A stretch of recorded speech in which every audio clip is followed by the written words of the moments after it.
Guys welcome and welcome back to my new long video. तो आज ना हमारे लिए बहुत ही ज्यादा स्पेशल डे है बिकॉज मेरे चाचा ने अभी न्यू एक फ्लैट लिया है और उसका आज गृह प्रवेश हो रहा है और उसके लिए हम सभी रेडी हो रहे हैं। तो मैंने अपना हेयर वॉश किया है और हमारे पास टाइम नहीं था बिकॉज सुबह 10 बजे का ही मुहूर्त है, इसलिए मैंने जल्दी जल्दी बाल ब्लो ड्राई करके सुखाया और मैंने आउटफिट पहन लिया है। देन मैं फटाफट अपना स्किन केयर करके एकदम लाइट सा मेकअप करूंगी। मैं जो हेयर स्टाइलर यूज कर रही हूँ वो आइकॉनिक का है, अगर आपको लिंक चाहिए तो कमेंट कर सकते हैं। मैं इसे लगभग 2 ईयर से यूज कर रही हूँ और मुझे इसमें कोई प्रॉब्लम नहीं आई है। बहुत ही जल्दी ये बाल सुखा देता है और मुझे इससे कोई भी हेयर डैमेज फील नहीं होता है। तो I have already over my outfit and मैंने बहुत पहले से ही डिसाइड कर रखा था कि मुझे सूट ही पहनना है बिकॉज फैमिली फंक्शन में मुझे सूट काफी अच्छा लगता है। Starting my skin care from toner which is from plum. ये बहुत ज्यादा हाइड्रेटिंग है और मेरे फेस को बहुत ही ज्यादा सूट करता है। मेरे कहने पे आप लोग को एक बार तो जरूर ट्राई करना चाहिए and I am sure you will never switch from this. And मेरा सीरम अभी तो मिल नहीं रहा है तो I am directly gonna apply my moisturiser which is from Bioderma and ये मैं बहुत टाइम से यूज कर रही हूँ और मुझे काफी ज्यादा पसंद आया। मेरे फेस पे बहुत ही ज्यादा डार्क स्पॉट्स थे जो कि बहुत हद तक फेड हो चुके हैं। अब तो मुझे एक भी डार्क स्पॉट अपने फेस पे नजर ही नहीं आते हैं। And all credit goes to Bioderma only. If you have dark spots and light acne scars then you can use this. It is very effective in reducing acne scars also, so I recommend you please go have try it once. The next step I am using is my eye cream जो कि M caffeine brand से है and इसे मैंने लगभग 1 month पहले ही start किया है बट 1 मंथ में मुझे कोई भी रिजल्ट नजर नहीं आया है। आई नो कि एम कैफीन के प्रोडक्ट बहुत अच्छे होते हैं बट ये आई क्रीम मुझे बिल्कुल भी सेटिस्फाइंग नहीं लगा। आई मीन आप खुद सोचो ना, मैं इसे 1 मंथ से अधिक ही हो गया यूज करते हुए बट मेरे डार्क सर्कल में कोई भी चेंजेस नहीं है, जैसे थे बिल्कुल वैसे ही हैं। इससे पहले मैं वेला बीटा का यूज करती थी जो कि काफी इफेक्टिव था बट एम कैफीन का आई क्रीम बिल्कुल भी वर्क नहीं करता है। इसमें लिखा हुआ है कि पफिनेस भी रिड्यूस होंगे एंड डार्क सर्कल्स भी रिड्यूस होंगे बट ना पफिनेस रिड्यूस हुए हैं ना डार्क सर्कल्स रिड्यूस हुए हैं। बट फिर भी मैं इसे पूरा यूज करूंगी बिकॉज मैं देखना चाहती हूँ कि लॉन्ग टर्म यूज करने के बाद इसका कोई इफेक्ट होता है या फिर नहीं। Then I am using this Deconstruct का सनस्क्रीन जो कि यूज करते मुझे 6 मंथ से ऊपर हो चुके हैं और हाँ मैं इसका ऑनेस्ट रिव्यू दे रही हूँ, ये बहुत ही अच्छा है स्पेशली फॉर ऑयली स्किन वाले। आप येलो वाला लेना एंड ड्राई स्किन वालों आप रेड वाला लेना। मेरी स्किन ऑयली है एंड मेरी मम्मी की स्किन ड्राई है तो हमने दोनों ही यूज करके देखा है इसका और दोनों ही बहुत ही अच्छा है। एक तो ये बहुत ही अच्छा सन प्रोटेक्शन देता है, उसके बाद लगाने पे फेस पे जो ग्लो आता है ना, I just love my face after use, so please gonna have try this once. Now मैं एक मिनिमल सा लाइट मेकअप करूंगी जिसके लिए मैं यूज कर रही हूँ स्विस ब्यूटी का प्राइमर और इसे अपने पूरे फेस पे नहीं लगाना है, सिर्फ उसी जगह पे लगाना जहाँ आपको बहुत ज्यादा स्वेटिंग होती है या फिर मेकअप निकलने के चांसेस ज्यादा होते हैं like knows area, chin area and forehead area. पूरे फेस पे लगाने की कोई नीड नहीं है। देन या I have done my eyebrows because screen के सामने आईब्रोज करने में मुझे बहुत ज्यादा प्रॉब्लम होती है इसलिए मैंने ऑफ स्क्रीन ही कर लिया। एंड आज मुझे बहुत ही लाइट मेकअप करना है तो आई एम यूजिंग डॉट एंड की का स्किन टिंट। इसका शेड 03 मेरे स्किन टोन से काफी ज्यादा मैच करता है तो आई एम यूजिंग दिस। एंड ऐसे तो ये हाथों से भी बहुत अच्छे से ब्लेंड हो जाता है बट फिर भी आई एम यूजिंग ब्रश की थोड़ा कवरेज ज्यादा मिल पाए। और आप लोगों ने ये ब्रश तो देख ही रखा होगा, मैं अपने हर वीडियो में यूज करती हूँ। ये मार्स का 4-in-1 ब्रश है, अगर आप लोग को चाहिए तो मैं लिंक डिस्क्रिप्शन में टैग कर दूंगी। अराउंड 500 to 600 इसकी प्राइस है बट सेल पे ये कम में भी मिल जाता है। Now I am getting very late तो मैंने अपना सारा मेकअप फटाफट कर लिया एंड हेयर स्टाइल के लिए मैं ज्यादा कुछ नहीं करने वाली हूँ, बहुत ही सिंपल मैंने किया है बिकॉज नॉर्मली फंक्शन है तो ना मैंने ज्यादा हैवी मेकअप किया है ना कोई हेयर स्टाइल किया है and of course we all know simple is awesome. तो फटाफट मैंने अपना दुपट्टा सेट किया एंड इस पूरे प्रोसेस में मुझे सबसे ज्यादा लेंथी प्रोसेस यही लगता है बिकॉज मैं कोई भी ड्रेस कैरी कर सकती हूँ, मुझे कोई प्रॉब्लम नहीं होती है, लेकिन उसका दुपट्टा झेलने में मेरी नानी, मौसी एंड पूरा खानदान याद आ जाता है। आई मीन सीरियसली यार, इतना ये लेंथी दुपट्टा क्यों बनाया गया है? मैं आगे से पकड़ू तो पीछे से फंसने लगता है, पीछे से मारो तो साइड में फंस जाता है। हमेशा मेरे साथ कुछ ना कुछ दुर्घटना घटती रहती है इस दुपट्टे को लेके, दिस इरिटेटिंग दुपट्टा। एनीवे तो हम निकलते हैं बिकॉज ऑलरेडी हम बहुत ज्यादा लेट हो चुके हैं एंड ऑलमोस्ट हम सभी लोग रेडी हो चुके थे। फटाफट सामान गाड़ी में रखते हैं और हम निकल जाते हैं फ्लैट के लिए।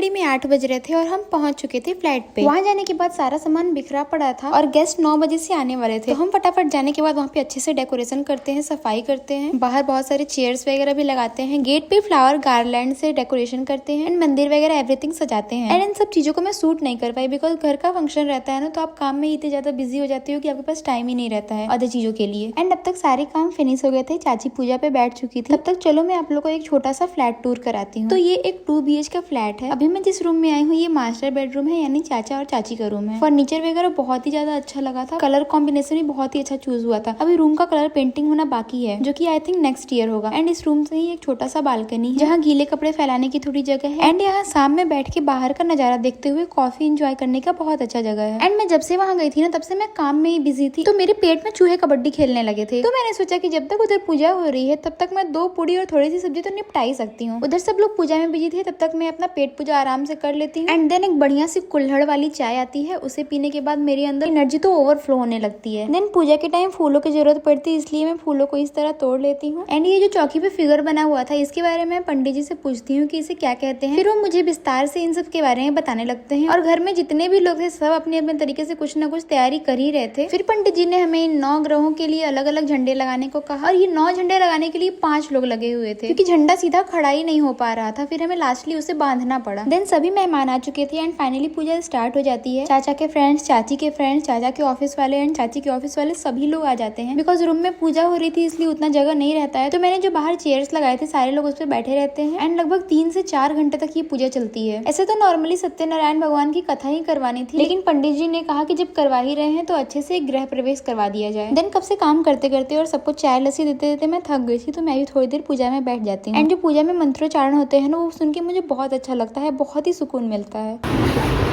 हिरण्यगर्भः समवर्तताग्रे भूता सदाता प्रतिरेकया छेदम सदाधार पृथ्वीन्द्रां ते मां तस्मै देवाय हविखा विधेमगताय पूजायाः साधुगुणार्थे फलप्राप्त्यर्थे द्रव्यदानं समर्पयामि गणपत्यादि। तो फाइनली पूजा लगभग कंप्लीट होने वाली थी और पंडित जी ने कहा कि सभी लोग घर से बाहर निकल जाइए, उसके बाद दोबारा से सब लोग अंदर आएंगे। एंड जो वर्ड होता है गृह प्रवेश, उसका सही मायने यही है कि पूजा के बाद ही घर में लोग प्रवेश करें। तब तक किसी ने कह दिया कि बाहर से अंदर नहीं आते हैं, सीधा नीचे जाएंगे और नीचे से ऊपर आएंगे। अब फ्लैट में तो सीढ़ी से जा नहीं सकते हैं, तो हम लोग लिफ्ट से नीचे जाते हैं एंड देन वापस ऊपर आते हैं। उसके बाद गेट पे वॉटेवर जो भी विधियां होती हैं वो कराई जाती हैं। पंडित जी मंत्र पढ़ते हैं और जैसे जैसे कहते हैं चाचा चाची बिल्कुल वैसे ही करते जाते हैं। एंड इस टाइम पे हम सभी लोग घर के बाहर थे, कोई भी घर के अंदर नहीं था। ऐसे तो जब मेरे घर का गृह प्रवेश हुआ था तो उस टाइम या तो कुंवारी कन्या या फिर कोई गैया को घर में प्रवेश कराया जाता है, लेकिन अभी तो हम फ्लैट में हैं तो इतनी ऊपर तो गैया को लाना पॉसिबल नहीं था। तो शायद पंडित जी ने भी उसका कोई जुगाड़ कर लिया एंड वहाँ पे दिया रख के चाचा उसके ऊपर से चढ़ के और अंदर प्रवेश कर जाते हैं। एंड नाउ गृह प्रवेश हो चुका है और पंडित जी ने कहा कि उन्होंने जो कलश हाथ में लिया है वो लेकर और उसमें जो दिया जल रहा है वो पूरे घर में दिखा दे। तो चाचा और चाची दोनों लोग पूरे घर में एक बार घूम जाते हैं ताकि जो दिए की रोशनी है वो पूरे घर में फैल जाए। एंड तब तक मैं आपको दिखाते हुए चलती हूँ। ये है सेकंड रूम जो अनवी एंड आसी के लिए है। एंड फर्स्ट रूम तो हमने आपको दिखाया ही था, बट एक बार फिर से देख लीजिए। ये फर्स्ट वाला रूम है जो कि मास्टर बेडरूम था। एंड जहाँ पे पूजा की विधियां हो रही थी वो लॉबी है, जहाँ बाद में सोफा लग जाएगा और उसके जस्ट बगल में किचन है एंड डाइनिंग टेबल है। एंड फ्लैट में इससे ज्यादा क्या ही होता है, एक फैमिली के लिए ये बेस्ट है। देन चारों तरफ कलश एंड दिया दिखाने के बाद पूजा की विधियां खत्म हो जाती हैं और उसी भी चाचा अपने स्टाफ्स को बुलाते हैं जो प्रसाद काटने में हेल्प करते हैं। मुझे थोड़ा बहुत काम रह रहा था इसलिए मैं बार बार चली जा रही थी, तो मैं वहाँ का वीडियो शूट नहीं कर पा रही थी। देन अभी भी हवन होना बाकी था। तो पूजा की विधियां खत्म होने के बाद हवन शुरू होने से पहले पंडित जी हमें 5 मिनट का ब्रेक देते हैं, जिसमें हम सब लोग लस्सी पीते हैं बिकॉज सुबह से प्यासे प्यासे कंठ सबका सूख चुका था। एंड देन हवन स्टार्ट हो जाता है।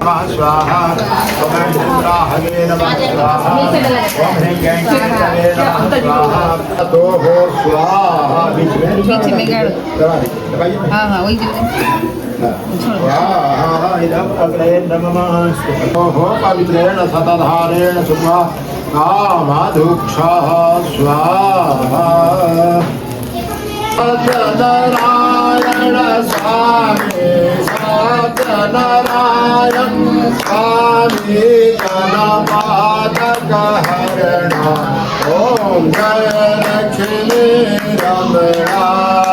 नाउ हवन खत्म हो चुका था, आरती भी खत्म हो चुकी थी। इन शॉर्ट ऑलमोस्ट पूरी पूजा खत्म हो चुकी थी और मैं सबको आरती देने में लगी हुई थी। घर के अंदर और बाहर जितने भी लोग बैठे हुए थे सबने लगातार एक एक करके आरती ली एंड देन मैंने भी आरती ली। दान दक्षिणा मिला के अच्छी खासी मोटी रकम हो गई थी। फिर मैंने उसे पंडित जी को दे दिया। जब तक और सारे काम हो रहे थे तब तक पंडित जी सबके हाथों में रक्षा बांध रहे थे और जो छोटी मोटी रस्में बाकी थी वो सब की जा रही थी। पूजा खत्म होने के बाद पंडित जी के कहने पे हमने बालकनी में ये वाला प्यारा सा झंडा लगाया जिसपे बजरंग बली की फोटो बनी हुई थी। ऑलरेडी बहुत ज्यादा लेट हो चुका था और सारे गेस्ट खा के जा चुके थे, बट अभी घर के लोगों में किसी ने खाना नहीं खाया था, तो हम सभी इकट्ठे नीचे आते हैं खाना खाने के लिए। एंड इतनी तेज भूख लगी थी हम फटाफट राक्षसों की तरह खाना खा लेते हैं। एंड फाइनली हमारे घर जाने का टाइम आ गया था, तो हम लोगों ने रूम में जाके चेंज किया और लाइट कपड़े पहने जो हमें कैरी करने में इजी हो। फिर हम सभी निकल जाते हैं घर के लिए क्योंकि इतने सारे लोग एक साथ उस घर में नहीं रह सकते थे। एंड ऑल्सो पंडित जी ने कहा था कि पूजा होने के बाद एक रात तक घर को खाली नहीं छोड़ना है, इसलिए चाचा चाची वहीं रह जाते हैं और बाकी सारे हम लोग वापस बनारस चले आते हैं। एंड आज ना आई थॉट कोई मुस्लिम लोगों का त्योहार भी था, इस वजह से रोड्स पे भी बहुत ज्यादा ट्रैफिक लगने के चांसेस थे, तो हम थोड़ा जल्दी ही निकल जाते हैं बिकॉज जाने में ऑलरेडी शाम हो ही जाएगी। फिर भी इतना सारा काम करते करते निकलने में लगभग 5 बज ही गए थे हमें। और आज ना मेरे दादा दादी भी गाँव से आ गए थे, तो पहले चाचा के फ्लैट पे ही आए एंड फिर पूजा होने के बाद हम सब लोग साथ में जा रहे हैं अपने घर पे बनारस। एंड आपको पता है गाइज, मैंने ना इतना ज्यादा खाना खा लिया था कि मेरे से बैठा ही नहीं जा रहा था बिल्कुल भी। ऊपर से मैं लगातार बाहर का ही खा रही हूँ। इतना दिन से मैं घूमने गई हुई थी, उसमें मैंने खाया। एंड देन जैसे ही घर आई तो घर के पड़ोसी के यहाँ भी गृह प्रवेश था, तो वहाँ भी मैंने बाहर का ही खाया। एंड जस्ट नेक्स्ट डे आज हमारे फैमिली फंक्शन है, मुझे बाहर का ही खाना खाना पड़ा। तो इतना दिन से बाहर का खा खा के मैं तो एकदम अंदर से अनवेल हो गई हूँ। And can you guys guess ये जगह कौन सी है? You all are guessing very right, ये काशी गंगा जी वाला पुल है। एंड यहाँ से आप नमो घाट बहुत अच्छे से देख सकते हो। आप में से कितने लोग नमो घाट एंड राजघाट घूम चुके हो मुझे कमेंट्स में जरूर बताना। त्योहार की वजह से रोड पे जाम लग गया और हम आधे घंटे तक जाम में खड़े रहे हैं literally, but at the end हमारा आज का डे बहुत ही ज्यादा अच्छा रहा। एंड गृह प्रवेश की पूजा के साथ सत्यनारायण भगवान की कथा सुनने के बाद हमारे चारों तरफ पॉजिटिविटी फैल गई थी and everything is blooming in blooming. तो आज का हमारा ब्लॉग यही खत्म होता है। नेक्स्ट लॉन्ग ब्लॉग भी बहुत जल्दी ही अपलोड करूंगी मैं। तब तक के लिए इजाजत दीजिए और आप लोग भी अपने अपने घरों में सेफ रहिए and stay healthy. Good bye, हर हर Mahadev. And also don't forget to like, subscribe, share and comment. Love you all.